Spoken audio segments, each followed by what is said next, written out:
take it sort of as a given that at some point it will change. And for some folks, that is a deal breaker. As I've been talking with different churches and with individuals over the last few months, I've come to realize we all have deal breakers. For some folks, if my denomination is allowing gay people to be pastors, then that's a deal breaker and I can't be part of it anymore. For other folks, if my denomination does not allow gay people to be pastors, that's a deal breaker and I can't be part of it anymore. For some folks, they might find themselves saying, I don't want a gay pastor, but in other churches, I guess it could be okay as long as it wasn't my church. And so for them, a change in the book of discipline would not be a deal breaker. So tonight we are going to look at the process and the sample agreement for what it means to disaffiliate from the United Methodist Church for reasons of conscience related to human sexuality. As I said before, this is a unique opportunity that has not been available before. It was adopted in 2019, which, given that it was pre-pandemic times, feels like about a decade or so ago to me.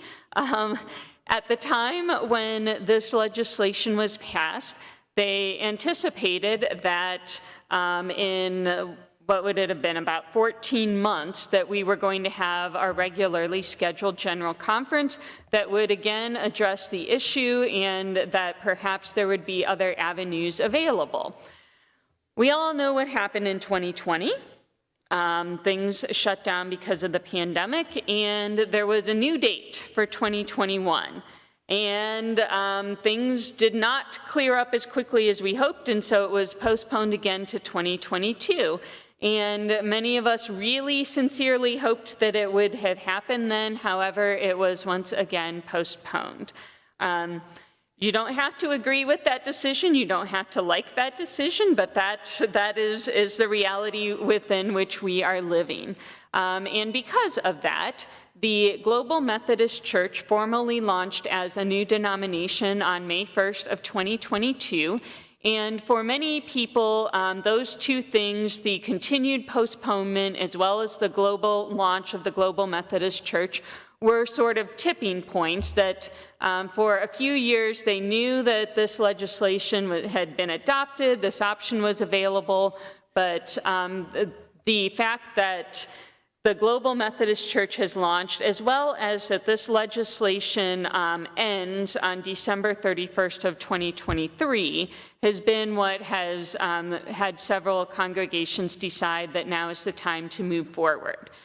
So I am aware that your congregation has spent many hours in prayer over this and that you have already had some discussion amongst yourselves. And I really appreciate that because I think this is a decision that should not be undertaken lightly. And so I appreciate very much that you are taking it seriously and engaging in prayer to seek where you believe God is leading your church. So I am going to start with the process for disaffiliation in the East Ohio Conference. So if you have one of those, you'll want to pull it out. I don't know if we have any more, if anybody didn't get one, but that's what I'm going to be looking at first. And so you will see this is divided into 3 stages: a discernment stage, a decision-making process, and next steps.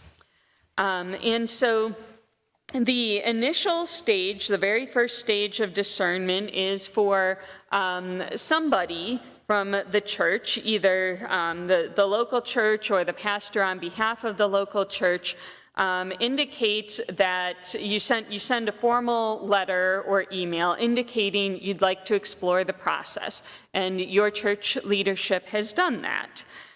And that puts some other things into action, including tonight we are in stages 3 and 4. So because I have had several discussions with your church leadership regarding this possibility over the last few years, and because of the work that your church leaders did amongst yourselves, we have moved to step 4. And so in this meeting, again, we are working towards those goals of full and accurate information and a transparent process. We have this set up such that it is share information, pray and discern, ask for the next step, share information, pray and discern, ask for the next step. And so tonight, we're going over the process, we're going over the agreement, we're talking about what the financial numbers are, we're taking questions, and I will do my best to answer them. And so after this meeting, at some point, your church council, administrative board, whatever term you have for that governing body, can meet in open session and take a vote on whether to proceed to the next step. So our assumption is that folks will pray about what they've heard tonight and that the church council will take that into account and continue in their prayers and discernment and then decide whether they want to act on that. So if they decide they do want the church to continue in the disaffiliation process, the council secretary will send me a letter or an email or a letter by email, including a request for a church conference for the purpose of acting on the motion from the church council to disaffiliate from the United Methodist Church for reasons of conscience regarding human sexuality. And I will follow up with your pastor or somebody that it's important that the motion include that. So a church conference is a special kind of meeting. It has certain legal obligations because it is called in a certain way. So only the district superintendent can call a church conference, and you'll see there that we have 120 days from the time I receive the letter in which to hold that. So that is, that's not going to be a problem, plenty of time. The church conference can make certain legally or financially binding actions for the church, and so it requires an effort to notify all the members of the church. So it requires at least 10 days notice, announcements from the pulpit, as well as in writing through your newsletter, through letters to the members, however you announce things, because this is a really important decision and we want everybody who is a member to be able to have a say in that. So the question has often come up, what's a member in the United Methodist Church? And the definition is pretty simple. It is somebody who has made the public profession of faith, the membership vows that are in the hymnal, and is listed on the church's membership roster. Okay, and these rules put us in a historic tradition going back to the time of the early church, that part of how you professed your faith in Christ and became a member of the church was standing up and taking historic vows. Some of the initial vows that we have are in language that is a very, very close translation of what they were using in the first century. And so that's what it means to, at the very basic level, is you've taken those vows and you are maintained on the church membership roll. Now, your pastor, I think, would agree with me that that's the beginning of being a member, but for the purposes of church conference, that is who our members are. And your church will provide a membership roster to me in advance, and I'll have directions for that. And you will vote by written ballot. So the membership roster that you provide, we will use to check off names as we hand out ballots, thus ensuring that only members vote and that your votes can be confidential and anonymous. So you won't have to put your name on the ballot, but we will check off names as folks are coming in. You must be present to vote, and the options are yes or no. The threshold for the motion to pass to disaffiliate is 2/3. That means that the total yes votes must be 67% of the votes cast. You don't have to like that threshold. That is the one that was set in the legislation for paragraph 2553, so that is the threshold, is the 2/3 majority. So the church conference secretary will send minutes to me of the church conference, just simply documenting what the motion was, how many ballots were passed, how many ballots were in favor, how many were against. And assuming that your church were to vote in favor, when I receive that, I will then notify some folks at the conference level to begin a different process. And so that's where we find ourselves under next steps. The Conference Board of Trustees will prepare a disaffiliation agreement, which we will be going over shortly, including it'll be very similar to what you have, except it will have your church name in the blanks, and it will have your church's specific financial amounts. Your local trustees will sign that agreement. The payment in full is due by wire transfer, for which I'll have instructions.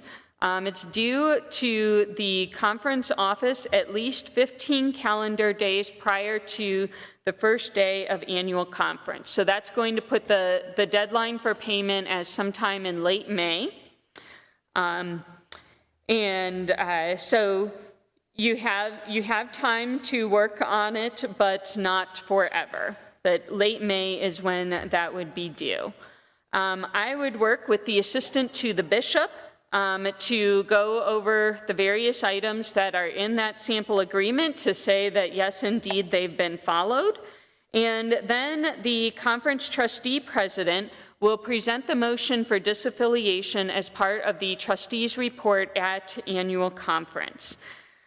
So annual conference is our yearly annual gathering of all the clergy in our conference, as well as a lay person per clergy person.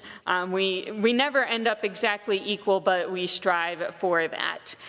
And so this will be part of the trustees' report.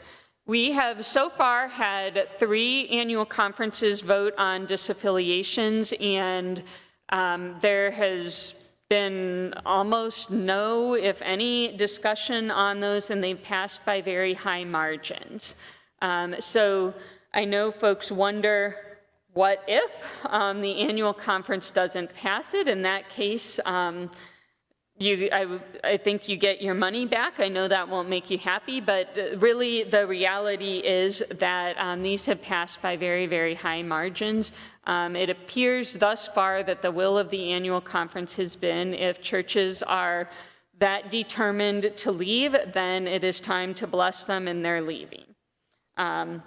You will not have myself or any member of the conference staff speaking against the motions to disaffiliate.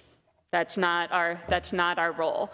Obviously, as individuals, we all have opinions and strong feelings, but tonight I am here as somebody who is overseeing the process to ensure that we have a process with integrity, and that the process, again, reflects the majority will of your congregation.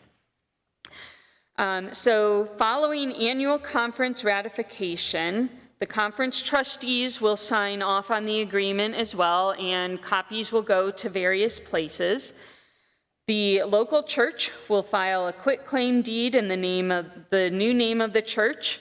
Transfers of property will happen between annual conference and the effective date, which will be July 1st, 2023, for those churches who choose to disaffiliate. Costs for the transfer of title, for any other legal fees, are borne by the disaffiliating local church. And then disaffiliation is effective on the first day of the month following annual conference. So that means in East Ohio, July 1st, 2023, because that is when our next annual conference is scheduled. So we will go over the disaffiliation agreement in a moment, but I want to pause and see if there are questions about the process.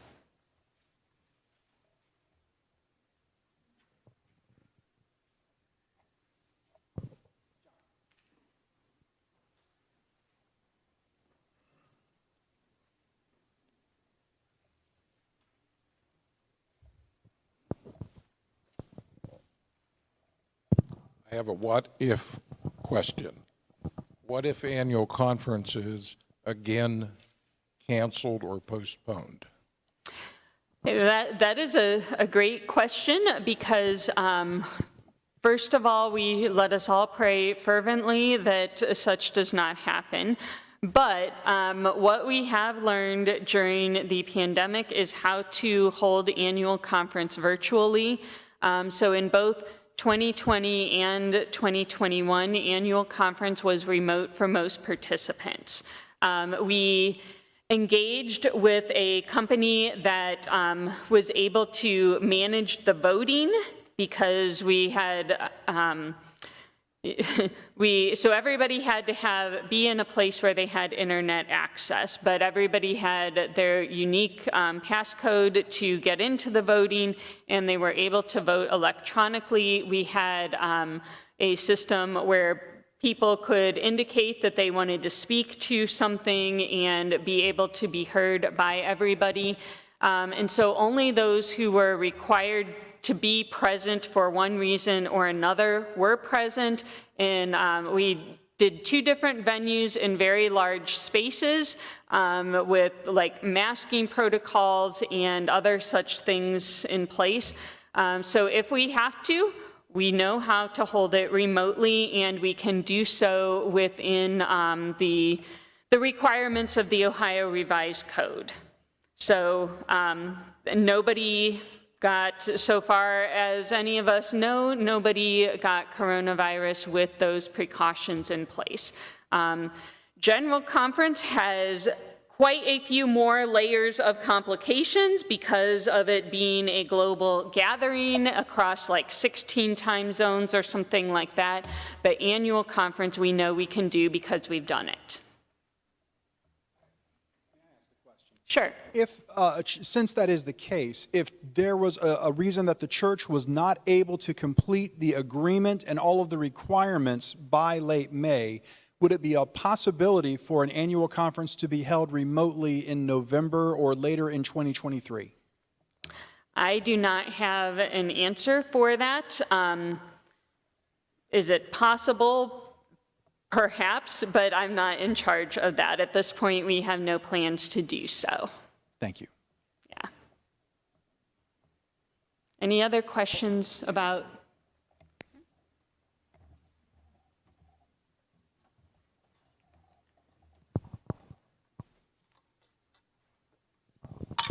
Hi, it says here that you have up to 100, you can schedule the church conference up to 120 days. Why the wait, or would it wait? Simply because of scheduling issues that, I was just talking with somebody earlier today about something, and I said, like, my first open Sunday is December 4th. Church conferences are not required to happen on a Sunday, so that's not necessarily a limiting factor, but it's just simply I think one of those things that's a balance between making sure it happens in a timely fashion, but also realizing that if there are a number of these, I'm only one person, you know, so I would not expect it to be 120 days from the time of the request, but I think it's just a human logistical thing.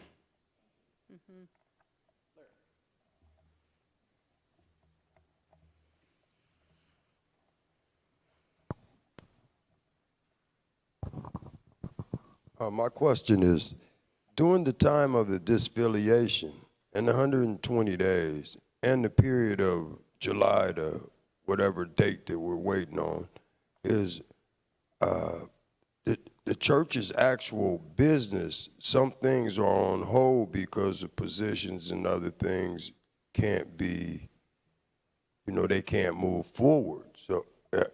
So during this period of time, everyone is just like in a wait process. Is that actually what? So the local church could continue with with whatever missions you have in mind. Is that so it's not like Bible study has to come to an end or wait. It's not like worship has to stop. If you are planning some kind of a community event, you can still have an Easter egg hunt, whatever it is you're planning to do, that kind of local business can continue. It will be an odd period, no doubt, for churches that have voted to do so and are in the process of carrying out the requirements before it actually takes effect. To date, so far, all the churches that I've been working with have been very civil and been acting with a great deal of integrity, and I've tried to do the same thing myself. So I hope that even though it will be an odd period, churches will be able to continue going about their daily and weekly business even as other things are going on. Does that answer your question? Yeah. Oh, over here.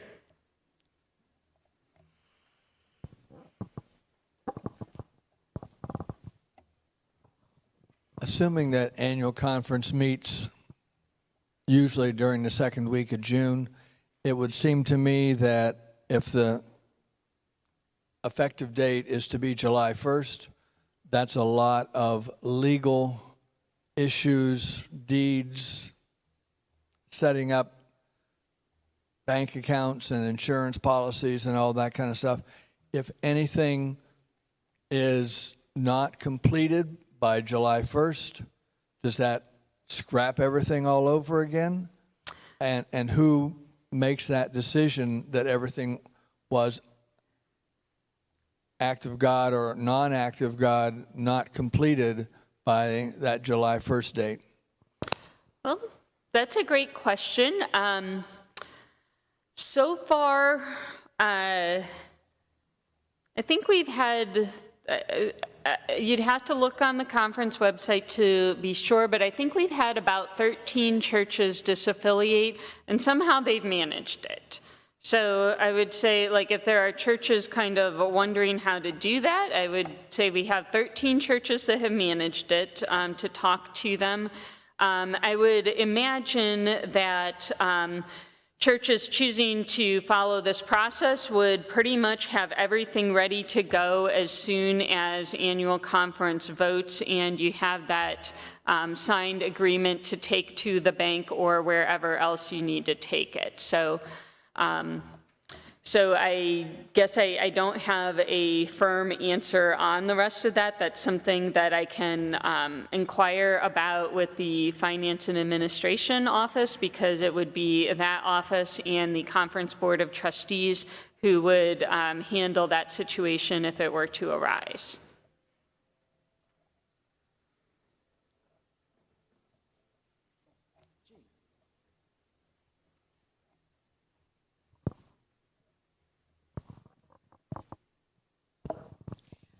My question has to do with finances. Who puts together the amount of money that has to go with this, with all the rest of the information? Yes, who comes up with the figures? Okay, yes, so that we'll go over that in more detail in the sample agreement, but that was decided by General Conference 2019. They said it's, that it's this much apportionment and this much of unfunded pension liability. And so then our Conference Finance and Administration Office calculates according to that formula that was decided by General Conference. Does that kind of make sense? All right, well, see, if after we go over the agreement, if it still doesn't make sense, then ask again, okay? Yeah.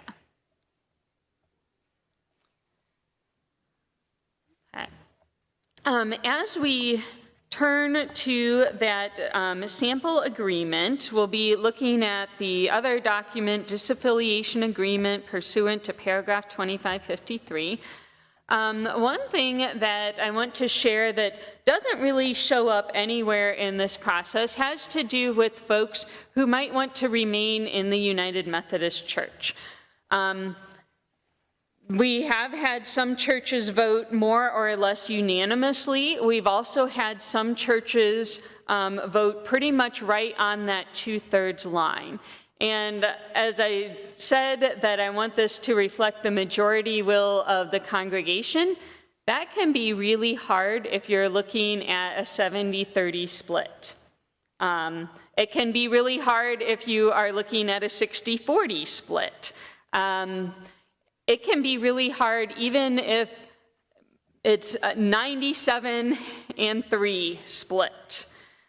So I do want to say that I know these are very personal decisions for folks, that these are very hard decisions for people to make, and that some folks will have to make a personal decision based on what their church votes to do. If there are people who want to remain in the United Methodist Church when their church has voted to disaffiliate, then any remaining United Methodist Church would be happy to welcome them. I, as the district superintendent, would be happy to help folks find a church home, to help make connections with folks who are looking for a different United Methodist Church, and that information will be shared as part of a church conference.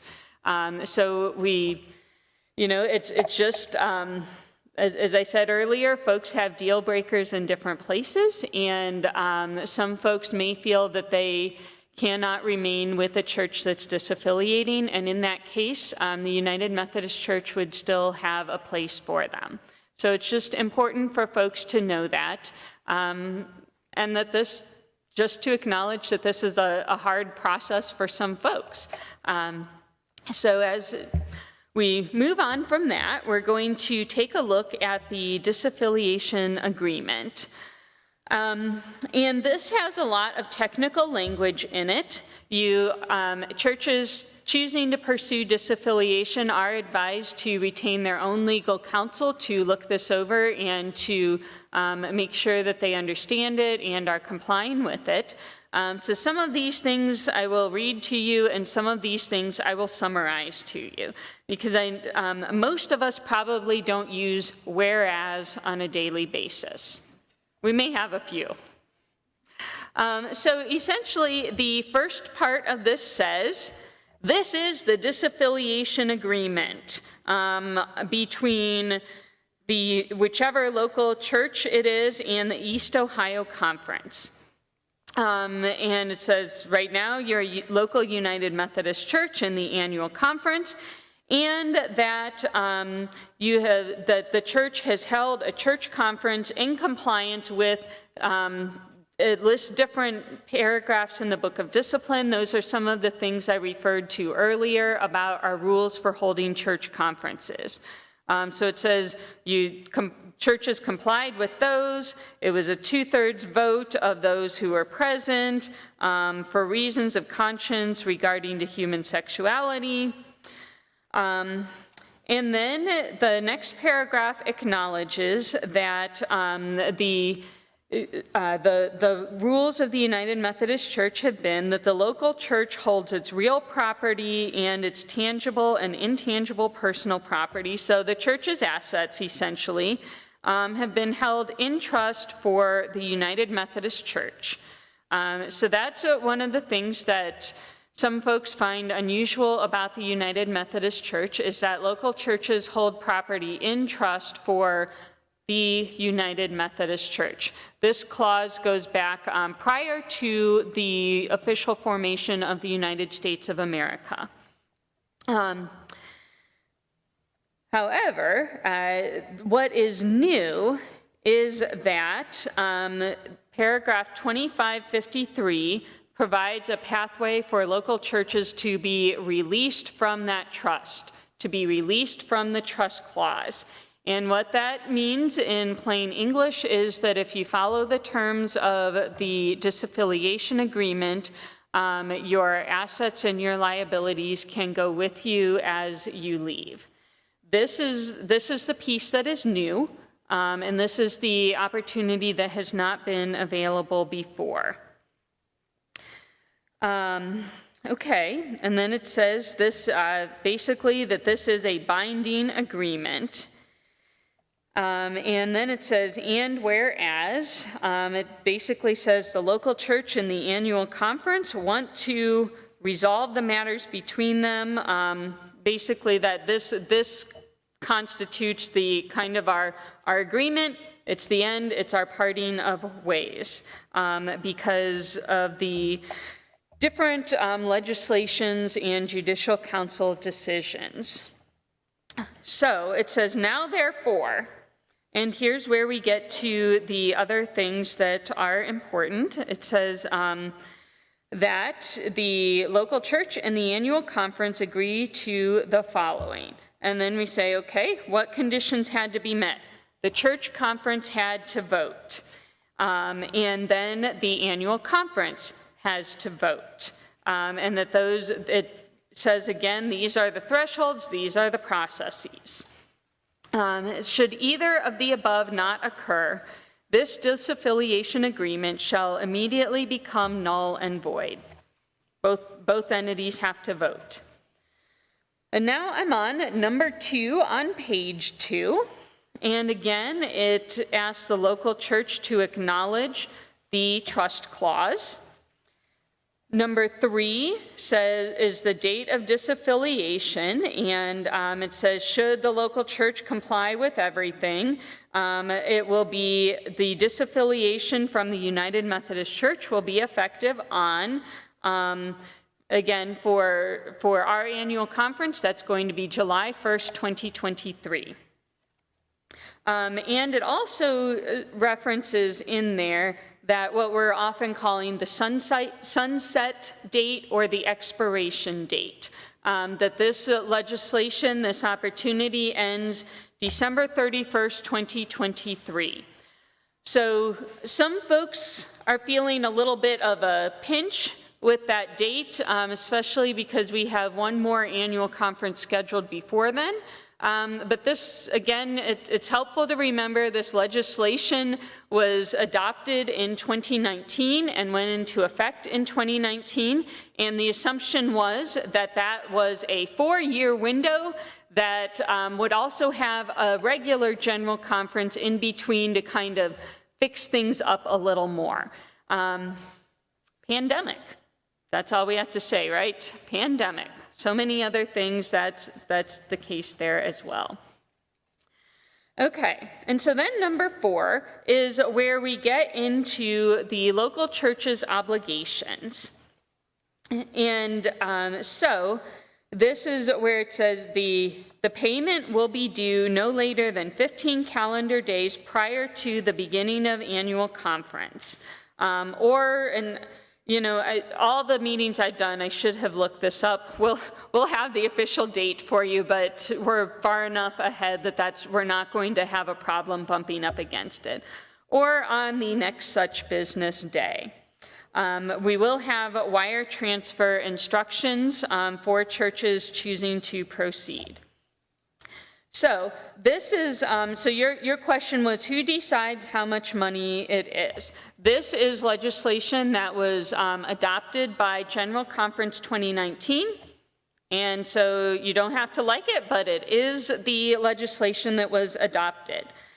And the categories are unpaid apportionments for the 12 months prior to the disaffiliation date, an amount equal to an additional 12 months of apportionments, and an amount equal to the local church's pro rata share as determined by the annual conference of the unfunded pension obligations. And that's really the challenging part for most folks to wrap their minds around. And then Roman numeral 4 there says any other debts, fines, fees, charges, etc. And really the only category I know of in East Ohio that would fall under there is if churches owe balances on health care or pension. If they, for whatever reason, have not kept current on those or owed at some point in the past, then that would be the other thing there.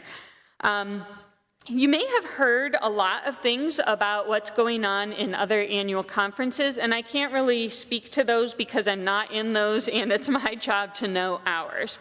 But East Ohio has chosen not to add to the sample agreement. So part of paragraph 2553 from the General Conference directed our General Conference on Finance and Administration to develop a sample agreement that would be the baseline for all the annual conferences in the United States.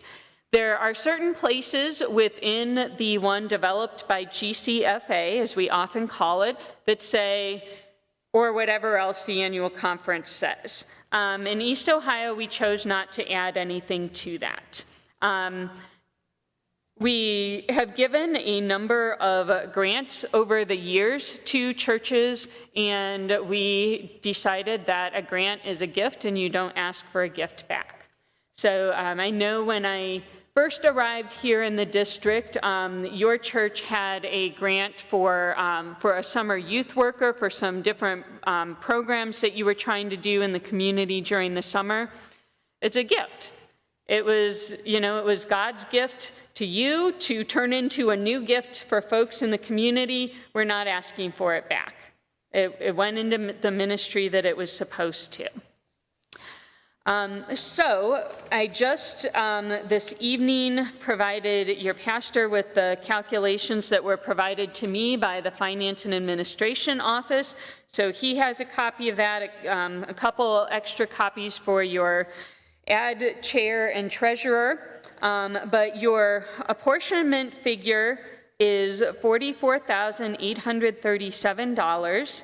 And your share of the unfunded pension liability is $86,700 for a total cost of $131,536. Okay. So I'm sure that will take a few minutes to digest, and we can come back to that if folks have questions on that. But that is the amount based on the formula set by General Conference.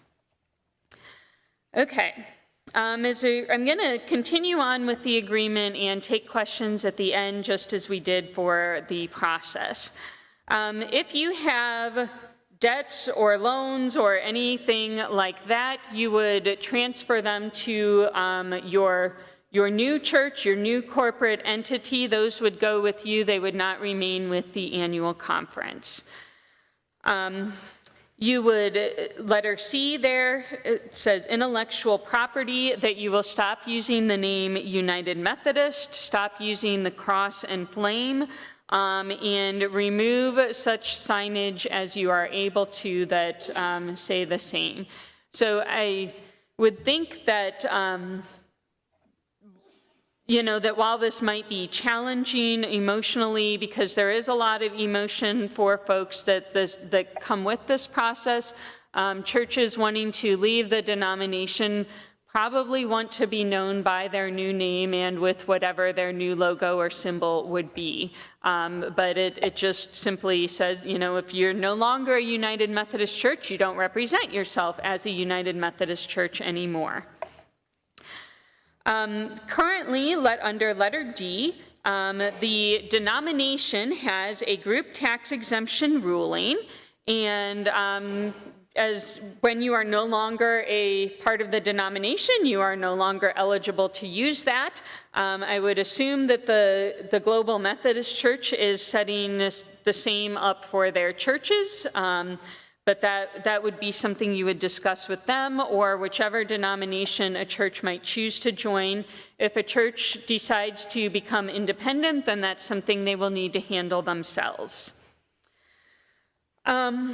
Letter E, archives, historical records, membership rolls, borrowed media, certificates, and licenses.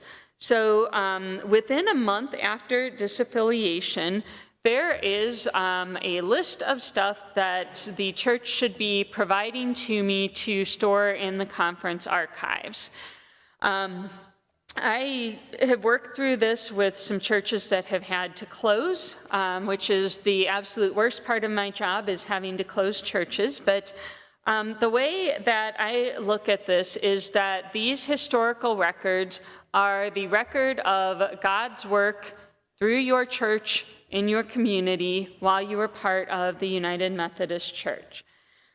We recognize that if you have a membership roll from the 1800s in the original handwriting of those folks in the 1800s, it probably means more to your church than it will sitting in a box in archives, and so you can provide a copy.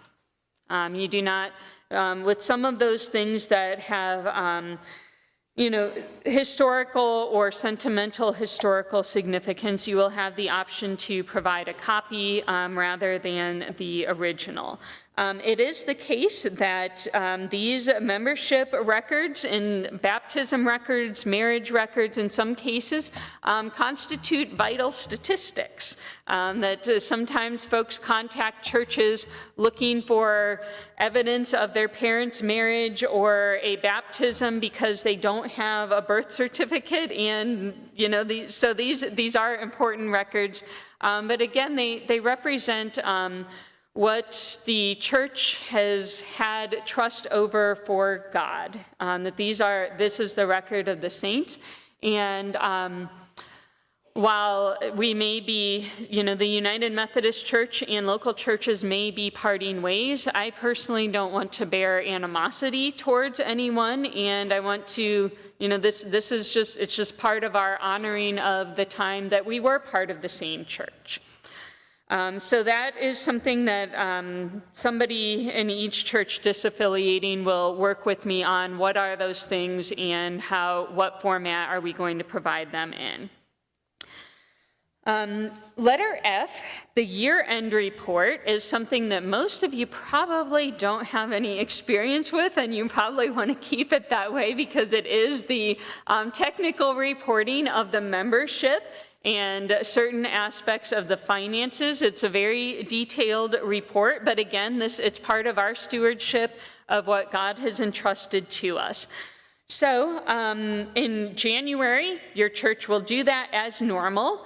In June or July, you will print off whatever you submitted in January, and you will handwrite in the current numbers and submit that either to my office or the conference office. I'll know for sure which.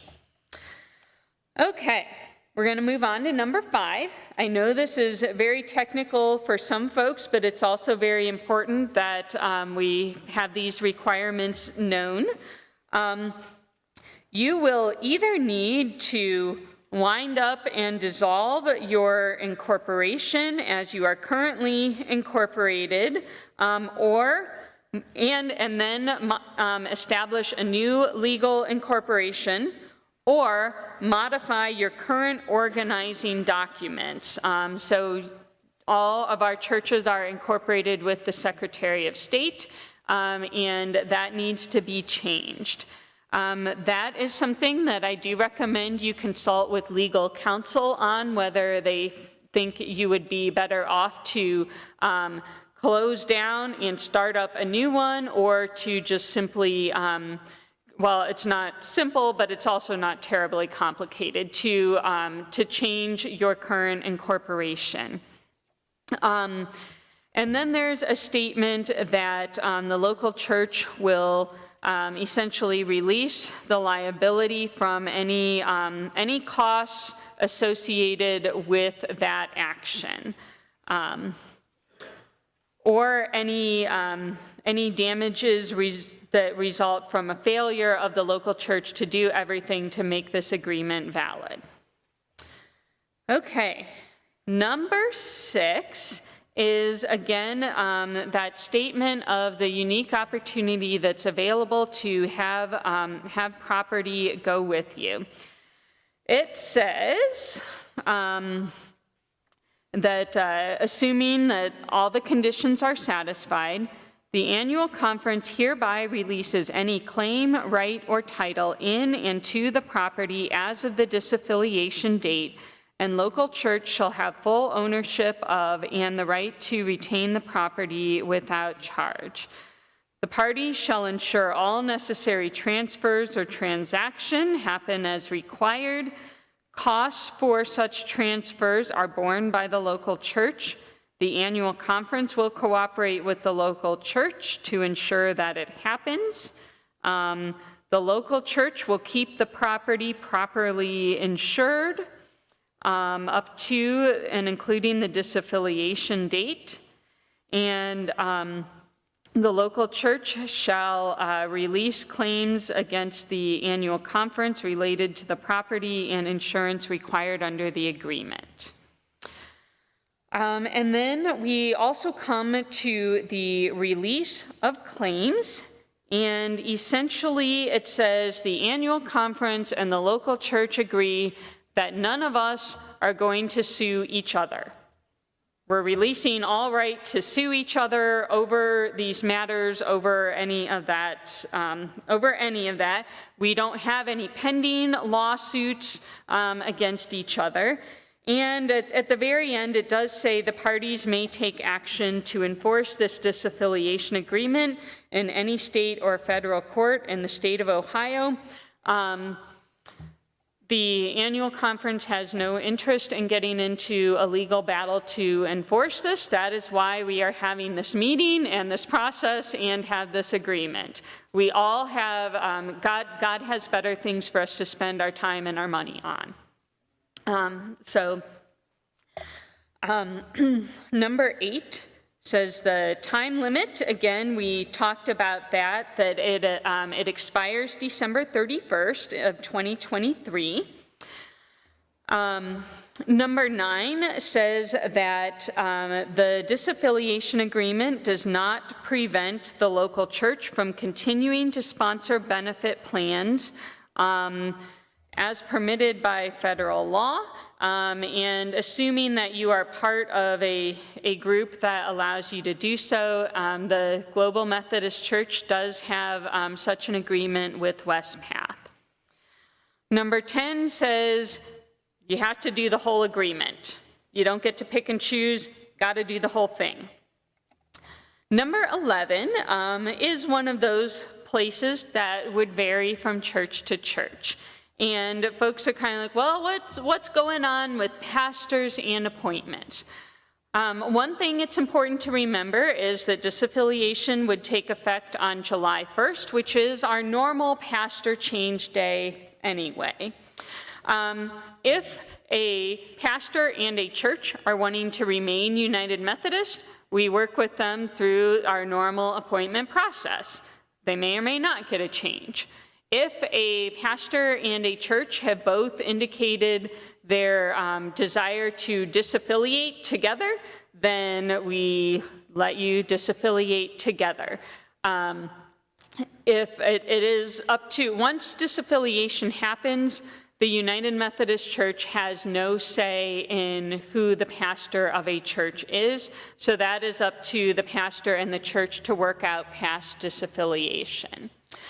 If a pastor is wanting to leave the United Methodist Church and the church is wanting to remain in the United Methodist Church, the process for the pastor to leave is on the annual conference website. They follow those steps.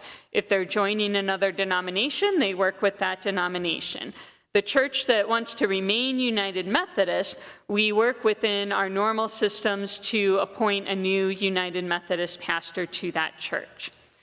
If we have the opposite, where the church wants to disaffiliate, but the pastor wants to remain United Methodist, then we work with the church through their disaffiliation process. What they are doing for a pastor on July 1st is up to them. The United Methodist pastor we would work with in our normal appointment process to appoint to a United Methodist church. At the present time, we will not be having United Methodist pastors serving churches which have disaffiliated. you know, sometimes folks have said, well, are you going to try to appoint pastors who want to disaffiliate? And, you know, sometimes I'm a fairly practical and direct person, and I say, why would I want to make that kind of trouble for myself? You know, why would, if a pastor said, I'm leaving, you know, here's my date, here's my letter, here's it, I'm leaving, why would I try to appoint them to a church within the system if they have discerned that God is leading them elsewhere? That leads only to trouble. I'm not going to try to do that. Appointment changes that need to happen mid-year. You folks are familiar with how difficult those can be to manage. You did a marvelous job. Thank you, Wayne. Thank you, Bruce. Thank you to your other folks who stepped up. But that takes a lot of work, and there's no sense in trying to do that. So we're not anticipating mid-year changes just because folks are discussing disaffiliation. That doesn't make any sense for us either. And then the rest of that sample agreement is the signatures that have to happen.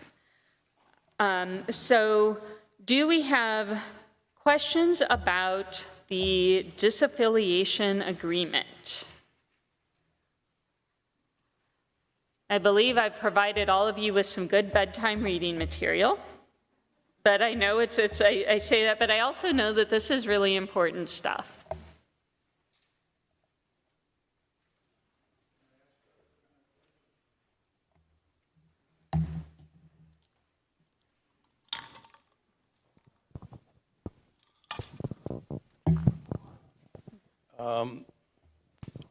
This is very difficult, this hierarchy in our church got us into.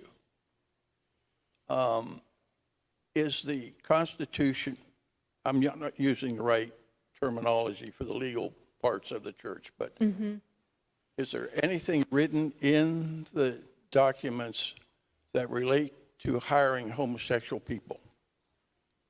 Was it illegal and written in our rules and bylaws, or was it just there was no reference to it? In terms of do our rules allow? Yeah, did the Constitution and the rules and regulations that the church foundation was based on, what reference to that was there in there? Sure. So we have a section of the Book of Discipline called the Social Principles.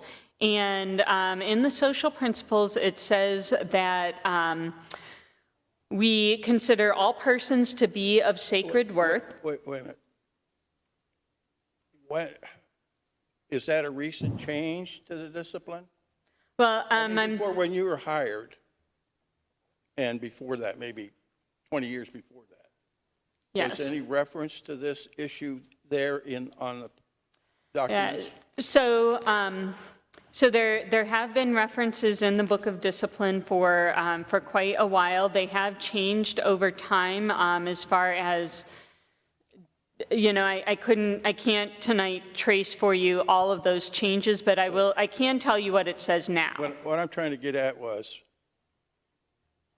you used the word integrity here. If our rules and regulations said it wasn't proper to have a homosexual, but somehow we got infiltrated with them.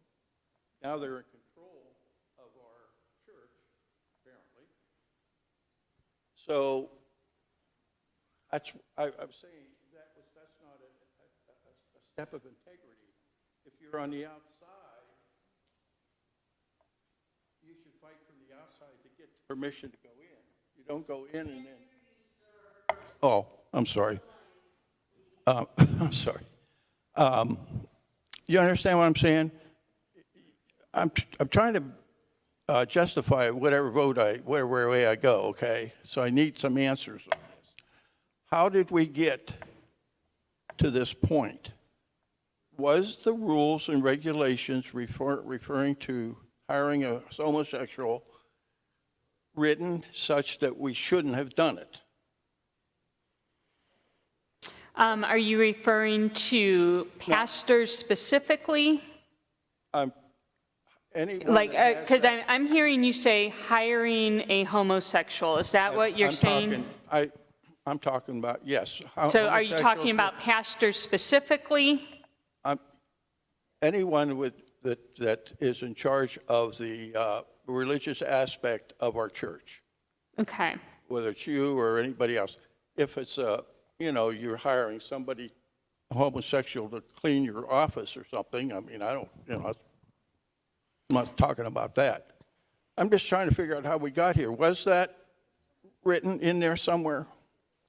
There are not rules about what we would call staff hires, like churches can hire their own organist, their own Christian not ed talking director. about- So I'm there talk- are not rules about that. Yeah, That's I'm why I ask you specifically, are there rules, are you referring to pastors? Yes, and anyone higher up that you don't call a pastor, but has input to the religious foundation. Okay. Yes, so our current rules say that. I don't want the current rules. When did the rules change? Did the rules change? In other words, before you were hired, were the rules different than they are now? The Book of Discipline changes every 4 years. So generally, the Book of Discipline, I know for a number of years has said that a self-avowed practicing homosexual cannot serve as a pastor.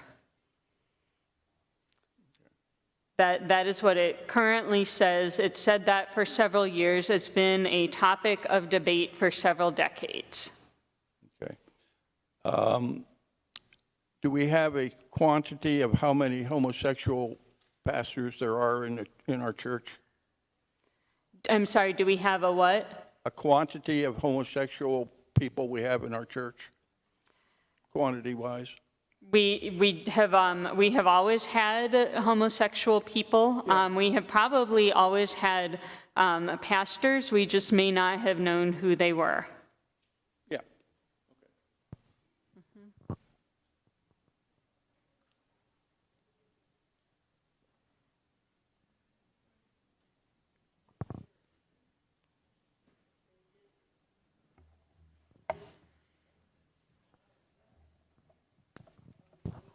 I'm not sure, but I think what Jerry's getting at is this has been voted on numerous times, and it has never passed. To change this part of the Book of Discipline, but we have a bishop in California that I believe is openly gay. So basically, from where I see it, the Book of Discipline has been ignored in some cases, and I think that's kind of where he's coming from.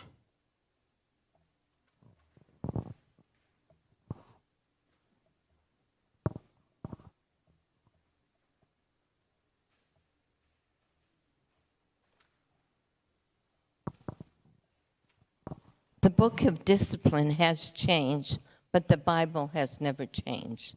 And my message comes from the Bible.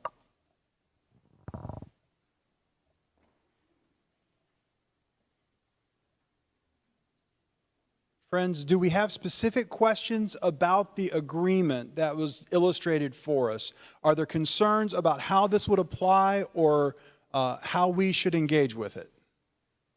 I don't want to limit debate or comment, but I do want us to make good use of our time, please.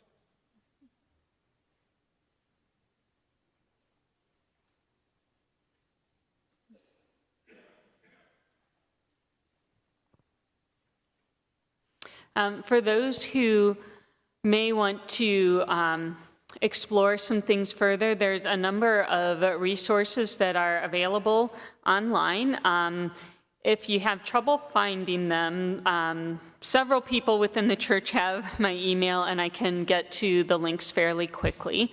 Our annual conference website is a good place to find information. There is a section specifically dedicated to disaffiliation that includes the 2 documents that you have tonight, as well as several other documents, frequently asked questions, discussion starter, a structure for that.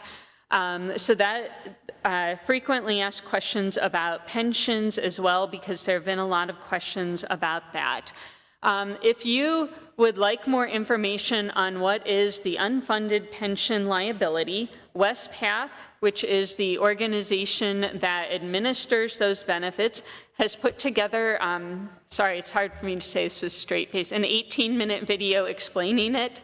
But it's a complex topic for those of us who do not work in like human resources and accounting and things like that. And so they've done their best to put it in simpler language for folks to understand. There have been any number of rumors that have gone around, or just simply questions that people have. And so our communications department has a feature called Ask the UMC. And they now have a 5-part series on disaffiliation, 5 different posts that are based on questions that they have been receiving frequently.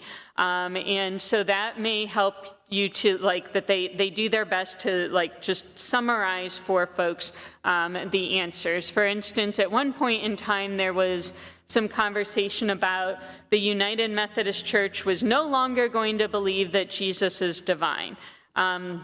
I really don't know where that is coming from. There may be a few individuals kind of way out there who say that, but as a whole, we're part of this church because we believe Jesus is the Son of God. That's not a question for any of the pastors in our annual conference.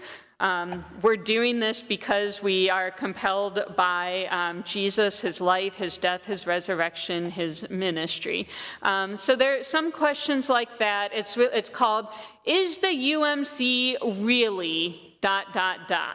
and then has some of those questions. So a lot of folks have found that to be a helpful resource.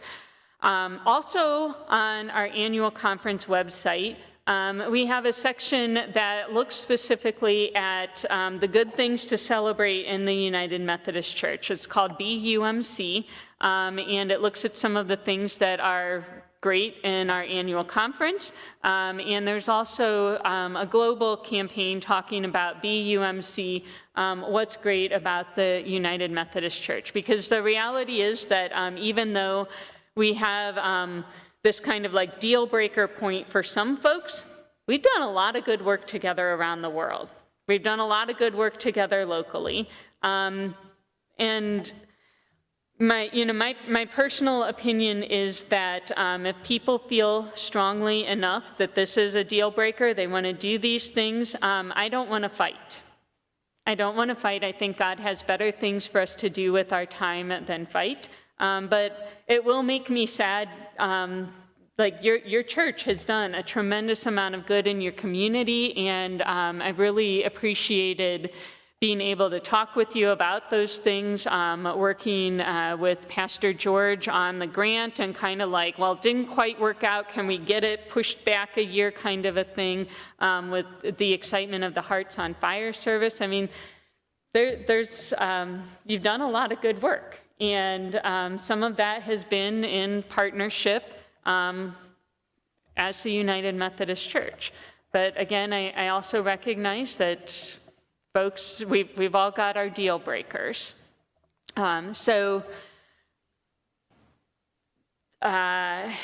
Really, if there's other questions about things, yeah.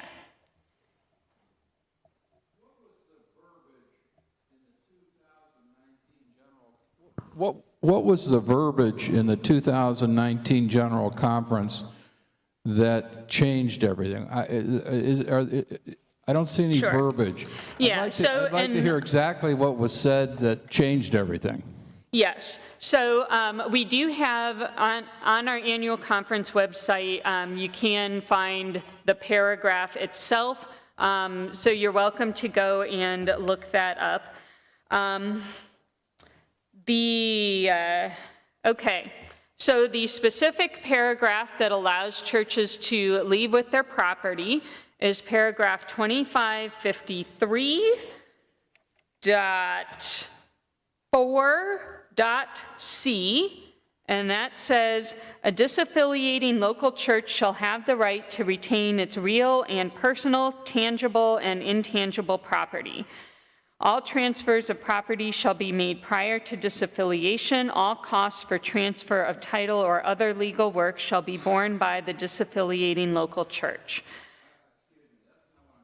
Okay.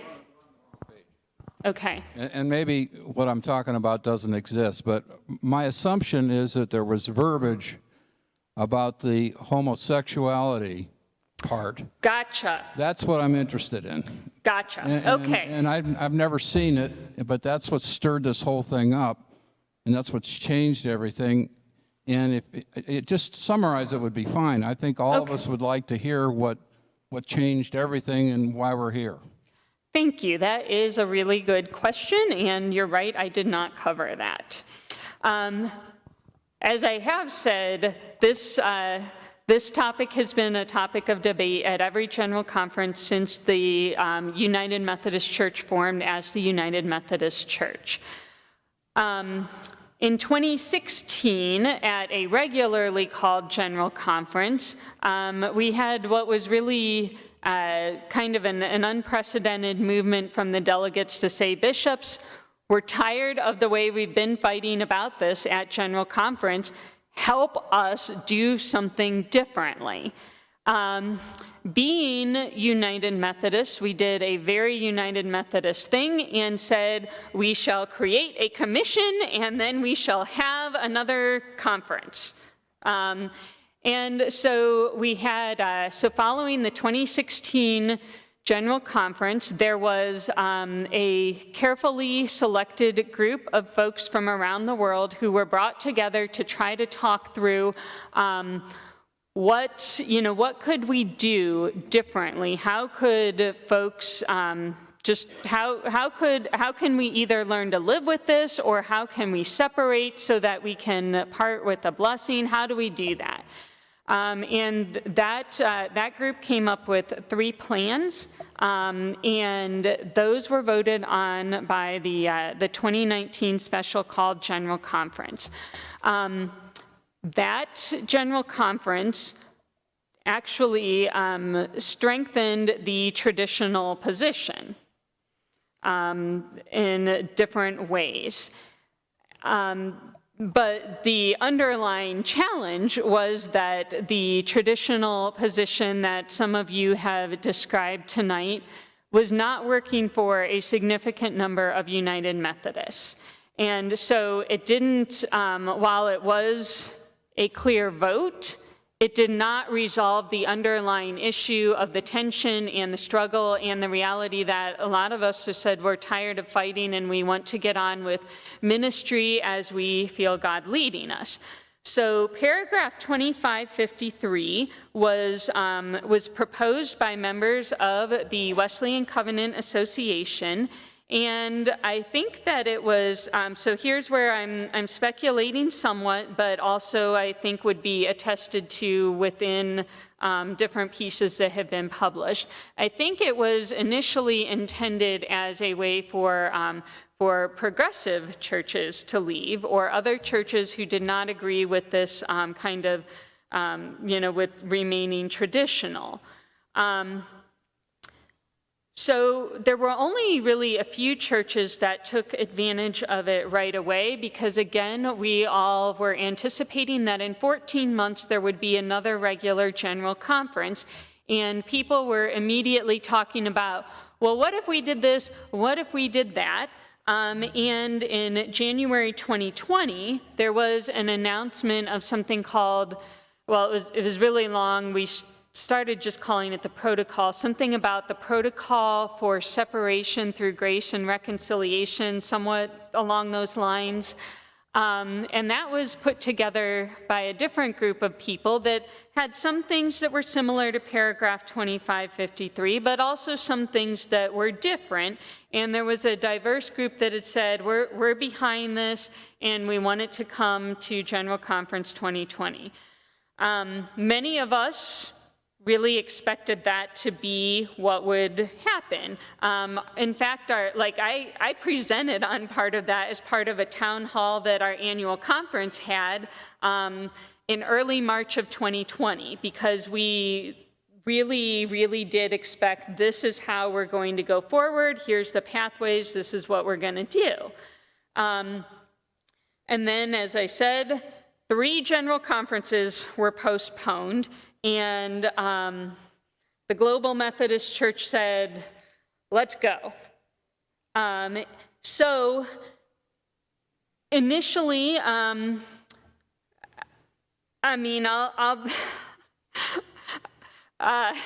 trying to figure out how to say this diplomatically and not get myself into too much trouble. What you have noted very well is that that paragraph I read to you at the beginning says, related to changes in the Book of Discipline or actions or inactions of the annual conference.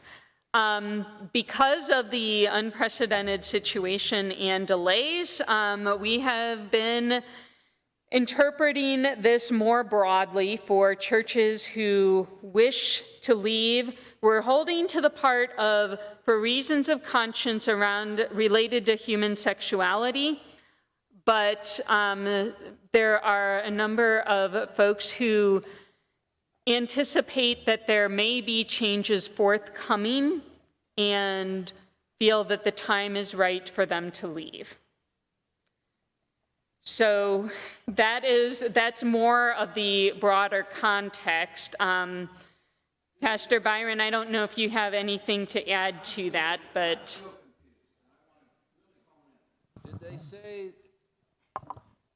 Did they open it up to homosexuals to be preachers? Is there verbiage to that?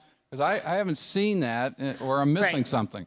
Is Right, that what they said? it has not changed yet. Okay. And I think that's the thing. A lot of people. I think that's confusing to some people because I can understand that. Okay, so Yes. we're anticipating that. Yes. That's So the way it's going. It seems odd. The timing doesn't seem quite right to me. That's all. But they haven't changed it yet. Correct. So I think for some churches, the challenge that I see in a lot of churches is that they think that it will probably change, but it won't change until after paragraph 2553 expires.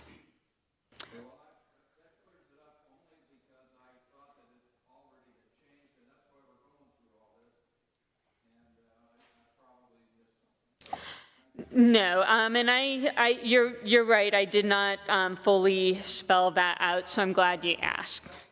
Yeah, because it's, and I mean, there's a whole lot of level of details that can be gone into in some of this. But you are correct. It has not changed yet, but when it might change, this paragraph 2553 option may not be available.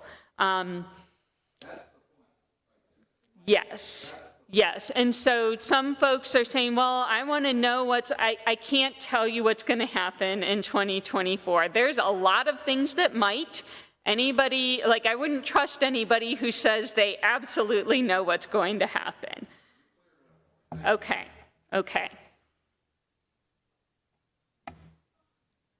There's somebody in the back, I think. Oh, over.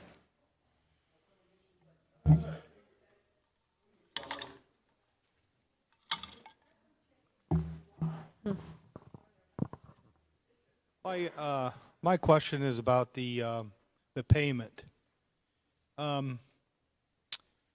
If, and we'll just use Pastor here as an example, if he's being paid for his pension through the annual conference, and let's just say everything comes effective on this date, and then he goes over to the global and they're paying into that same pension, why would there be a need for the $87,000 if he's going to be taken care of in the next company?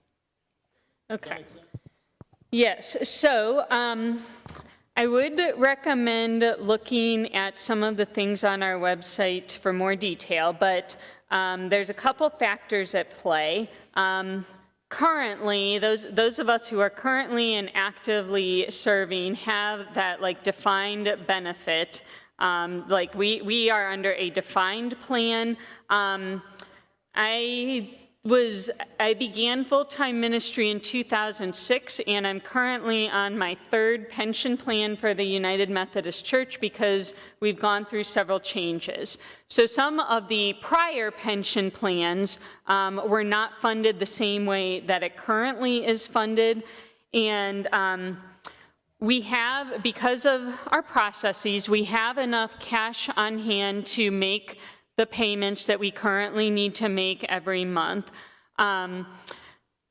We have projected liabilities. We kind of guess how long do we expect people to live on average, and if so, how much would we need to fulfill the obligation that we've made to those pastors. And so there's typically a gap between that full projection and the cash that we have on hand. We know some people will meet Jesus sooner than others. It's just, I'm not meaning to be flip, but that is just the reality that we don't know how long any of us will live and how long that obligation will go. So some of that is made up through some of the apportionments. The different plans are funded in different ways, and because we collectively, as United Methodist Churches, have collectively said, pastors, this is the pension you can have in retirement. Pastors' spouses, if your pastor spouse dies before you, this is the benefit that you can continue to expect. And so, you know, your church has been blessed by having a number of retired pastors, and we want to honor the pension that they have earned, and that those of us who are actively serving are earning now. So there would be, for pastors who choose to leave the United Methodist Church, there are rules about how their account will get converted, so that what they have earned now, you know, will still be in place for them. I know that, does that answer it? No.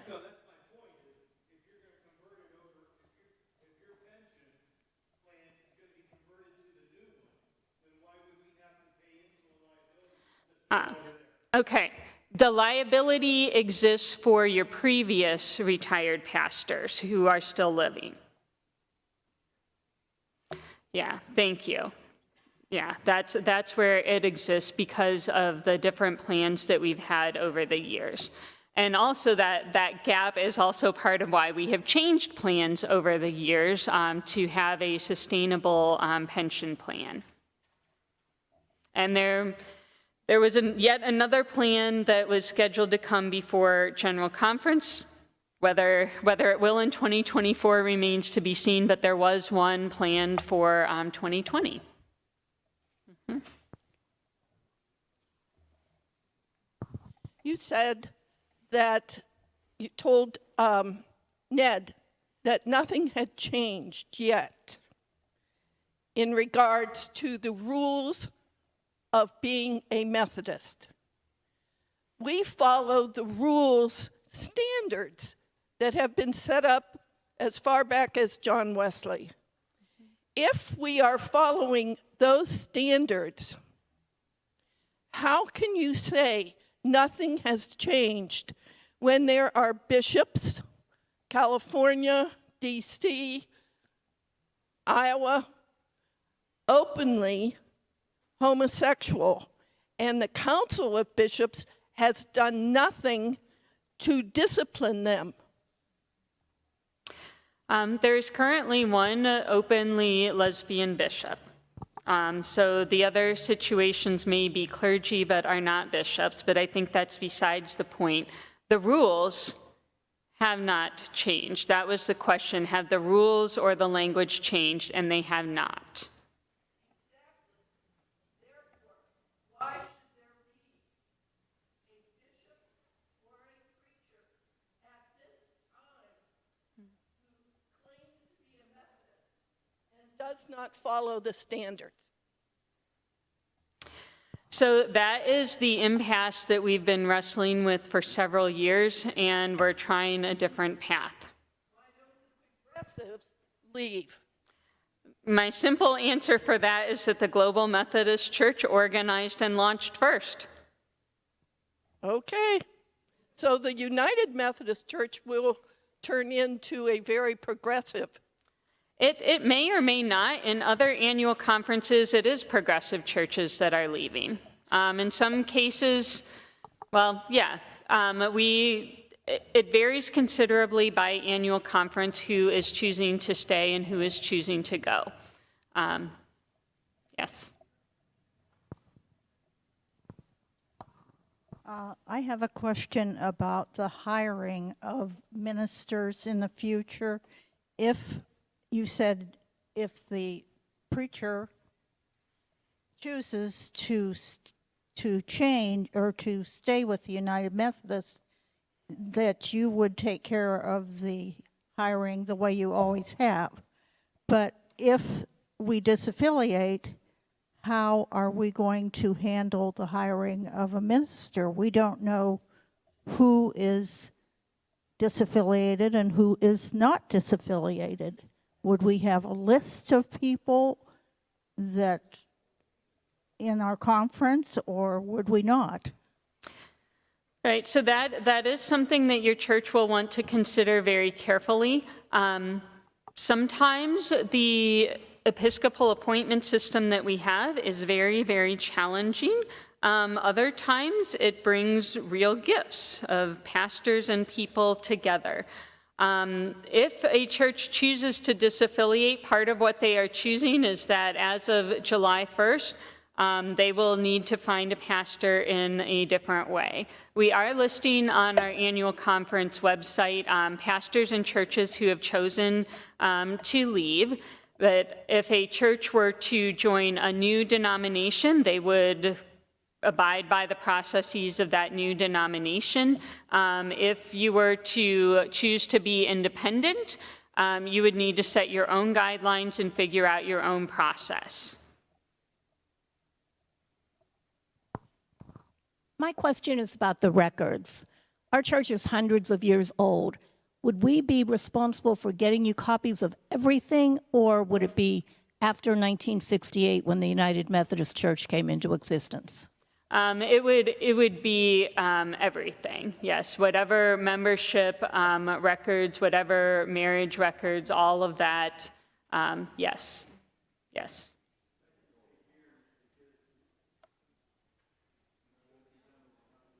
Can't hear you.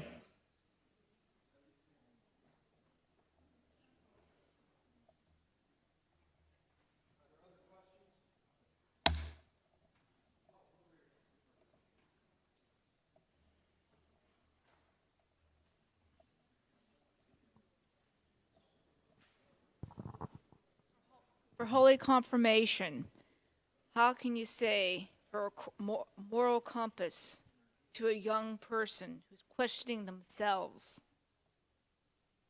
about, are you going to be an upright citizen in the church, or are you going to let sleeping dogs lie? In the Holy Confirmation, we have a question. Are you going to be a moral compass for the church? And how can you be a moral compass if the pastor is openly gay?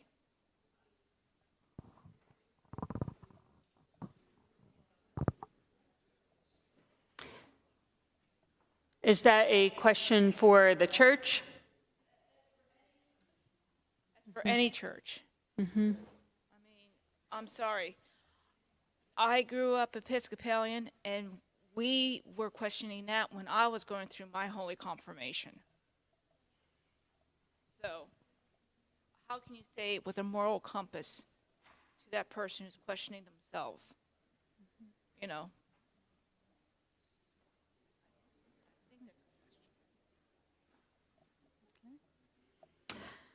Well, there are a lot of people in the world who follow, who are very moral people, whether they're in the church or not.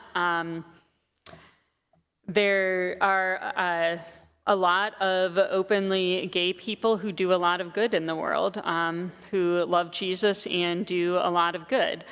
So I think, again, this is where we come down to questions of interpretation and understanding of how do we apply the ancient scriptures in modern times? What constitutes a moral person or a moral compass? The deal breakers may not be the same for all of us. Yeah.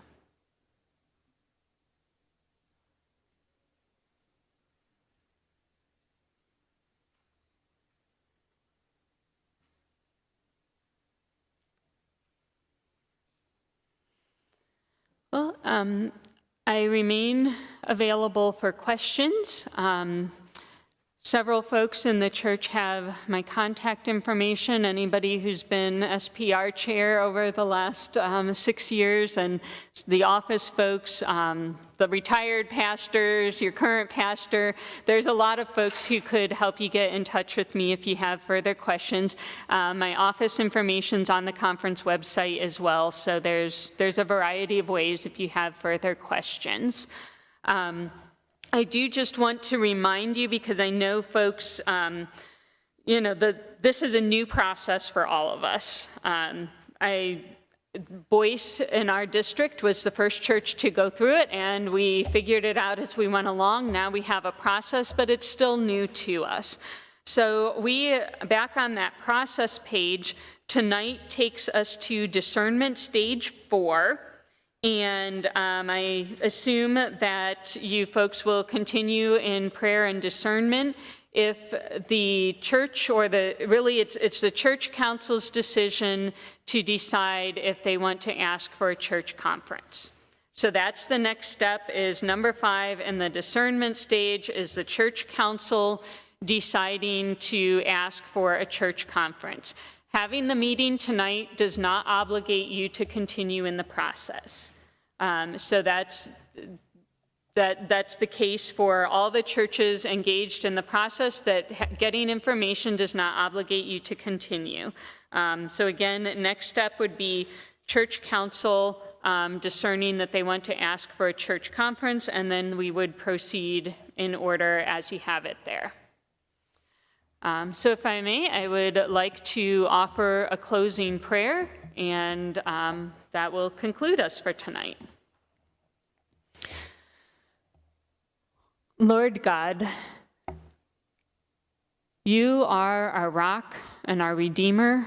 Your holy word is the light for our path. Your Holy Spirit guides us to seek Jesus Christ.